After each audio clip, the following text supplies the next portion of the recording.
और उनके साथ अस्कर और तमाम लोगों की, जिनका असगर भाई के मैं घर भी जाऊंगा, वो यही जयपुर के थे, उनके आंसू पूछने के लिए, लेकिन उनकी गोली मार के हत्या कर देती है ये व्यवस्था जो यहाँ राजस्थान में है।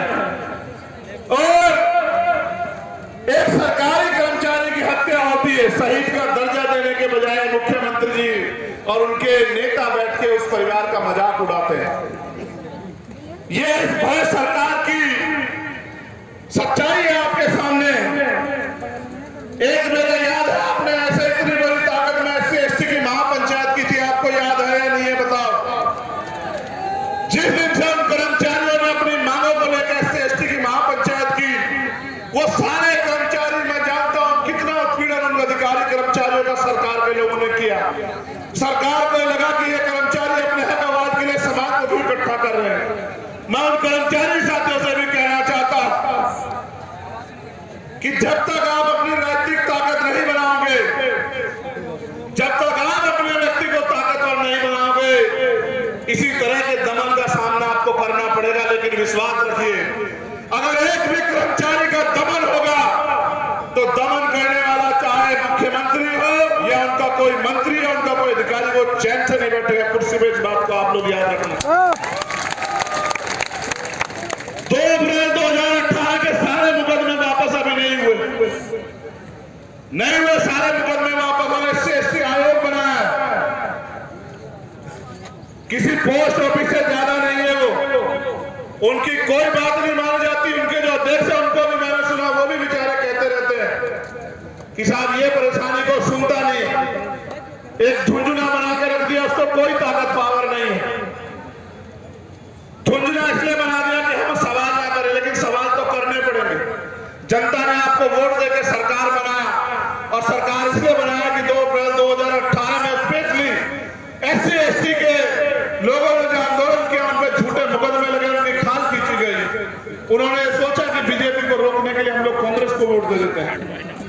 उन्होंने आपकी सरकार बना दी, आपने उसके नाम पे 2019 में वोट लिया, और आज तक आपने मुकदमे वापस नहीं किए, ना ही आयोग को ताकतवर किया। ये बात इस बात को स्पष्ट करती है कि आप इन वर्गों के हितैषी हो ही नहीं।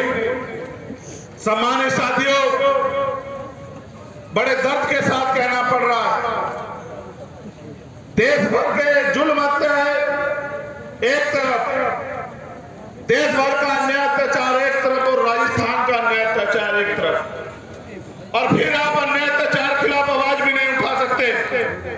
आपको याद है जितेंद्र मेघवाल, कितने लोगों को याद है? हाथ उठा खड़ा कर। आपको याद है इंद्र मेघवाल, आपको याद है कार्तिक भील, आपको याद है पूजा भील, आपको याद है हर्षपति वाल्मीकि, आपको याद है ओम प्रकाश नगर, आपको याद है बहन तोला गुजर, आपको याद है भाई पुष्कर कसाना, आपको याद है थाना गाजी, आपको याद है चूरू, आपको याद है पगड़ी, और अभी अभी बाली की जो वीडियो मैंने डाली कि किस तरह सरकार में, और मैं अशोक मेघवाल के परिवार के साथ जो है उसको भी नहीं भूल सकता। मैंने आपको हर नया पंचायत में याद दिलाया, जब भी आपने सामाजिक न्याय सम्मेलन किए, मैंने आपको याद दिलाया कि जुर्म जातीय अन्याय अत्याचार के जिम्मेदार हम लोग, और कैसे ये आपको जानना चाहिए। आज आप यहाँ हजारों की संख्या में आए, हम इसलिए जिम्मेदार हैं कि जिस वोट के दम पे हम अपना राज स्थापित कर सकते थे, उस वोट को हमने इनको देने का काम किया, और इन्होंने बदले में, जो इनका स्वभाव है, इन्होंने बदले में वही अन्याय अत्याचार जुर्म जाति हमें देने का काम किया। अगर आपने इनको ताकतवर न बनाया होता तो किसी जालिम की हिम्मत नहीं होती कि वो जितेंद्र मेघवाल को चाकू से चीर देता। किसी जालिम की हिम्मत नहीं होती कि वो पूजा भील की 10-11 टुकड़ों में जो है उसकी हत्या कर देता। कोई किसी सामंत की हिम्मत नहीं होती कि वो इंद्र मेघवाल को पीट पीट के मार देता, मटकी छूने पर उसके खिलाफ पंचायत ये हमें मारते भी है और उनके खिलाफ हमारे जो अन्याय की लड़ाई है उसके खिलाफ पंचायत भी करवाते हैं। आप ये बताओ कि बाबा साहब ने हमें वोट का अधिकार स्वाभिमान सम्मान की जिंदगी के लिए दिया। बाबा साहब ने हमें वोट का अधिकार गुलामी की बेड़ियां काटने के लिए दिया और आपने अपनी वोट का प्रयोग किसने किया मेरे साथियों?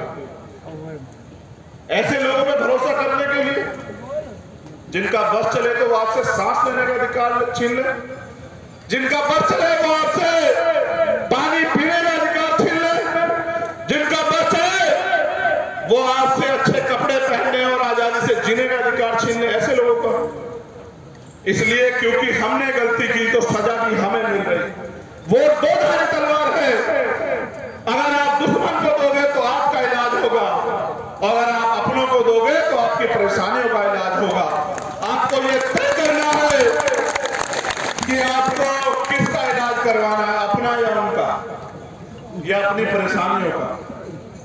मेरे प्यारे भाई, सरकार ने बहुत सारी नई नई योजनाएं कुछ दिन पहले लागू की। क्यों 4.5 साल से पहले लोग नहीं रहते थे क्या?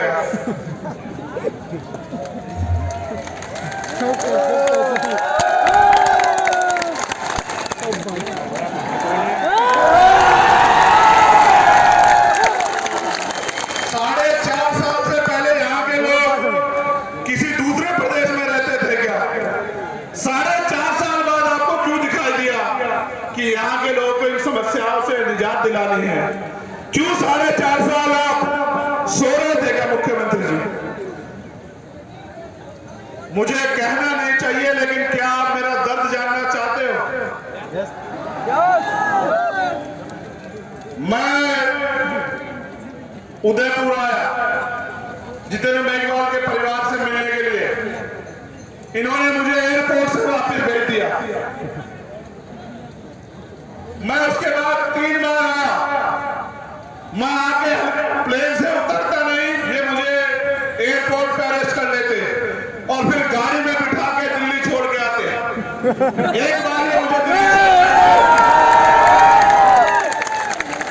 मैंने इन पे फिर भरोसा किया। मैंने इनसे हाथ जोड़ कहा कि अकेला आदमी जाना चाहता हूं इंद्र मेघवाल के परिवार से मिलने के लिए। उस परिवार को मेरी जरूरत है।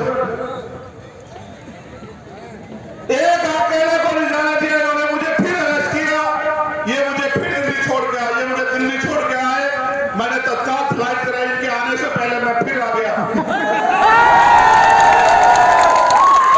जब मैं आ गया तो अधिकारियों ने माथा पीट लिया, कह रहा तू आदमी है क्या?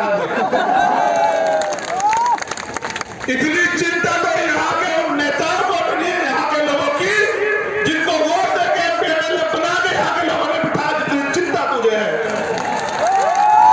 मैंने कहा कि उनका राजनीतिक रिश्ता है और मेरा खून का रिश्ता है।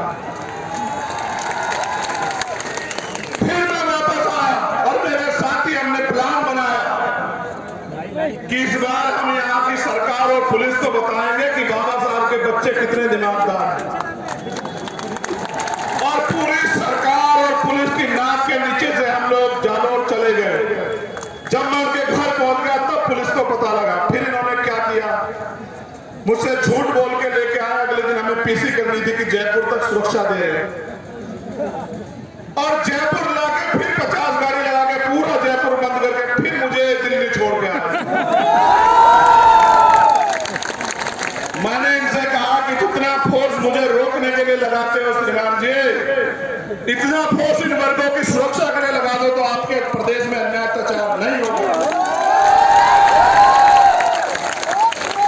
मैं आता भी तो करता क्या, आपसे तो अपील करता कि आओ लड़ो।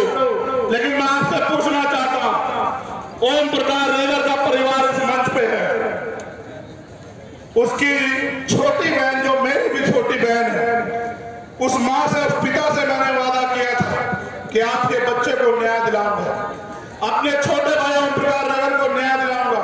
मैं क्यों आता हूं उसका सच ये है कि ओम प्रकाश रेगर मरने से पहले सुसाइड नोट में यहाँ के किसी नेता का नाम नहीं लिखता। वो एक बात लिखता है कि मेरा भाई आएगा चंद्रशेखर आजाद मुझे न्याय दिलाने के लिए। कार्तिक भीड़ में एक नौजवान भाई की हत्या कर दी जाती है।